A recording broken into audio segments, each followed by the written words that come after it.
Olá, pessoal! Hoje a gente vai falar das obras 3.096 dias. Tô falando no plural porque, na verdade, é o livro e o filme que tem o mesmo título. Eu não vou simplesmente falar qual dos dois eu achei melhor, como a maioria das críticas fazem. Eu vou contar pra vocês as principais diferenças que eu encontrei entre as duas obras e você vai escolher o que você prefere fazer.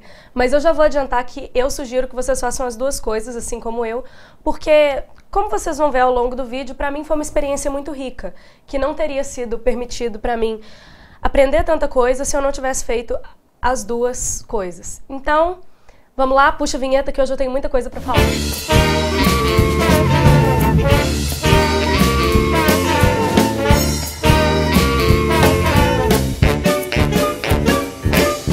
It was clear only one of us would survive. And in the end, it was me.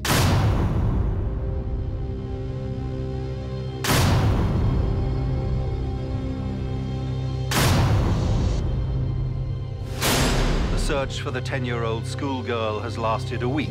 The police still have no idea of her whereabouts.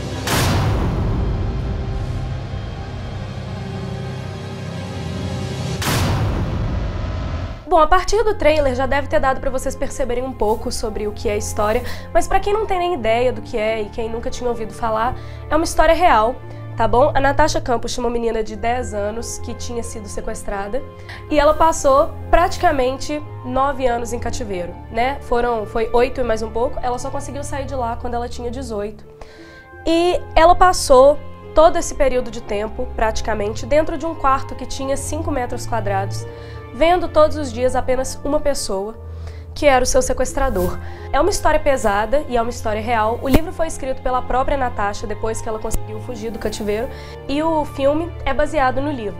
Eu vou falar um pouco sobre o caso real da Natasha, porque eu gostaria de ter aprendido essas coisas antes de eu ter lido o livro. Essa aqui atrás é a Natasha Campos na época do sequestro, ela era essa criança aí, e ela era extremamente insegura, ela tinha muitos problemas na família e com a sua autoimagem, isso tudo vocês vão ver no primeiro capítulo do livro, e no inicinho do filme eles também mostraram um pouco disso. E esse é o Priklopil, eu não consigo falar direito o nome dele, desculpa, ele é o sequestrador dela. E a Natasha, atualmente, ela tá desse jeito. Assim que ela foi resgatada, na verdade ela não foi bem resgatada, ela fugiu, né? Mas assim que a polícia a encontrou, ela pediu que eles a cobrissem com um cobertor quando ela estava saindo da delegacia pela primeira vez, e essa foto dela rodou o mundo.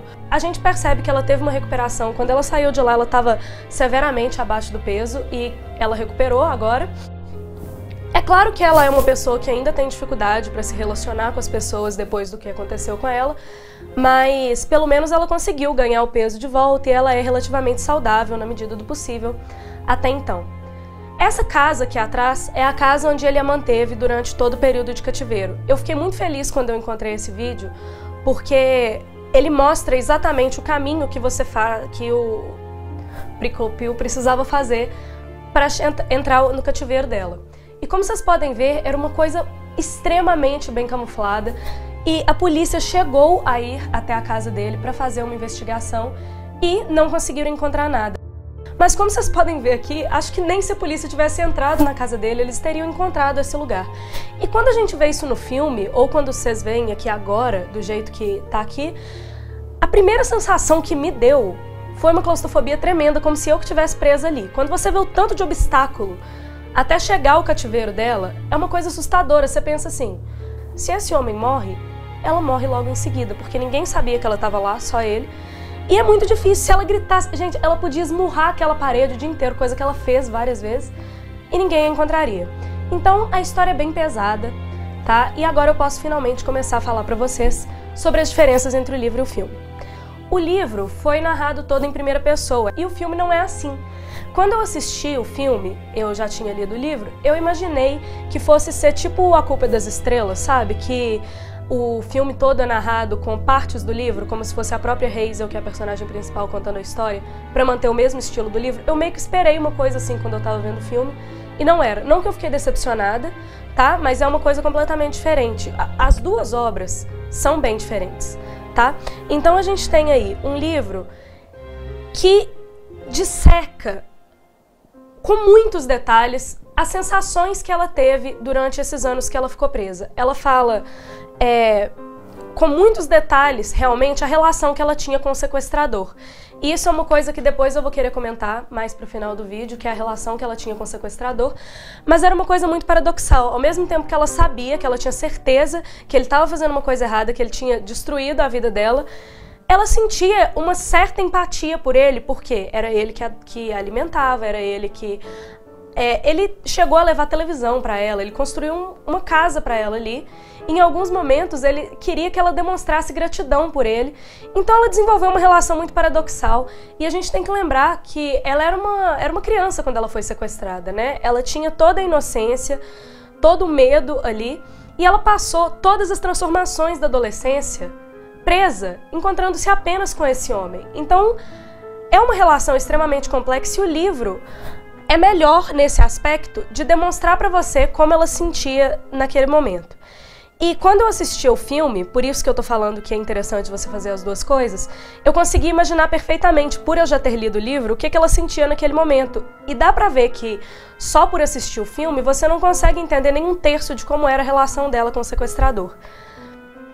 Então, nesse aspecto, eu acho mais importante o livro. Mas temos agora um outro aspecto, que é a segunda crítica que eu vou fazer, em que o filme é um pouco mais forte, emocionalmente, pelo menos pra mim. No livro ela escreve aquilo de maneira mais fria, muito pessoal também, em que você consegue separar o que aconteceu com ela de qualquer outra experiência. E no filme, assistir aquilo causa um incômodo, gera um desconforto muito forte. Eu acho que pra história foi incrível o jeito que eles fizeram. Eu, antes de assistir o filme, vi algumas críticas da atriz que fez a Natasha adulta, que é essa aqui que tá aparecendo aqui atrás agora, e alguns disseram muito que ela fez o trabalho mal, não gostaram da atuação dela, então eu já assisti o filme esperando ver alguma coisa ruim, mas a verdade é que eu gostei muito do trabalho que ela fez, em geral, não consegui encontrar nenhuma crítica forte a ela. E uma crítica muito positiva ao filme também é a atriz que eles escolheram para fazer a Natasha criança. Vocês já viram uma foto da Natasha pequenininha no início do vídeo, na vida real? E olha ela aí, gente, elas são muito parecidas, né? Então eu achei que foi uma escolha muito boa do filme. Uma outra diferença do filme que eu gostaria de falar com vocês é o fato de o filme dar um pouco de ênfase à mãe do sequestrador também, e foi uma jogada muito inteligente deles, que deixou a história muito interessante. Quando a gente fala da família de um personagem e sabe fazer isso bem em um filme, esse personagem se torna 1 milhão de vezes mais interessante porque a gente tem uma influência muito forte da família e ver a relação do sequestrador com a mãe ajudou a construir mais os motivos pelos quais ele ficou daquela maneira e tudo mais.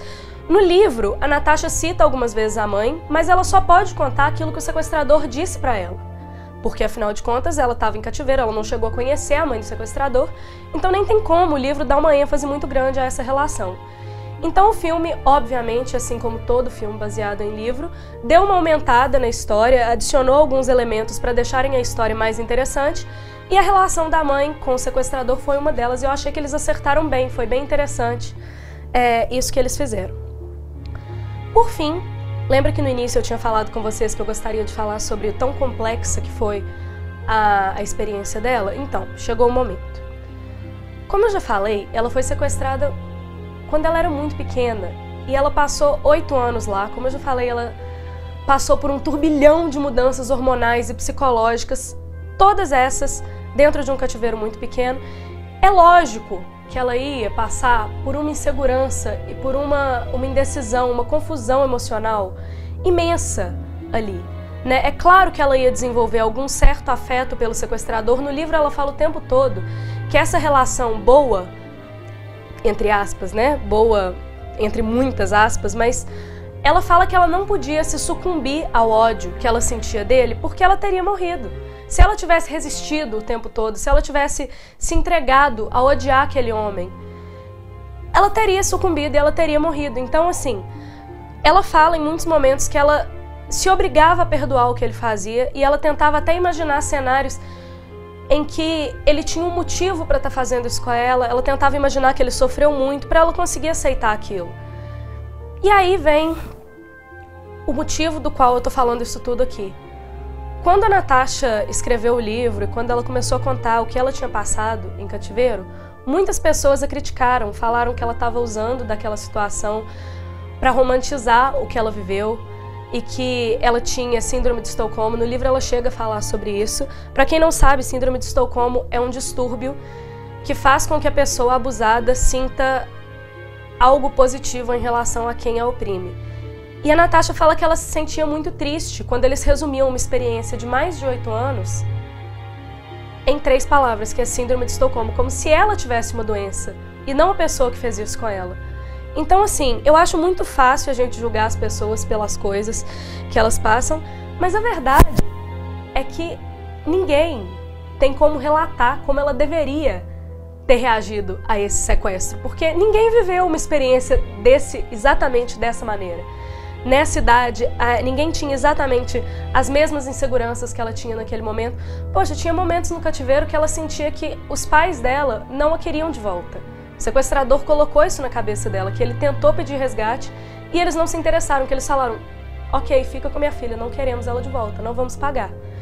Então, assim, ela viveu muita coisa naquele ambiente e é muito difícil a gente querer rotular simplesmente a experiência dela. Mas, de todo modo, eu acho a experiência da leitura e de assistir o filme extremamente rica.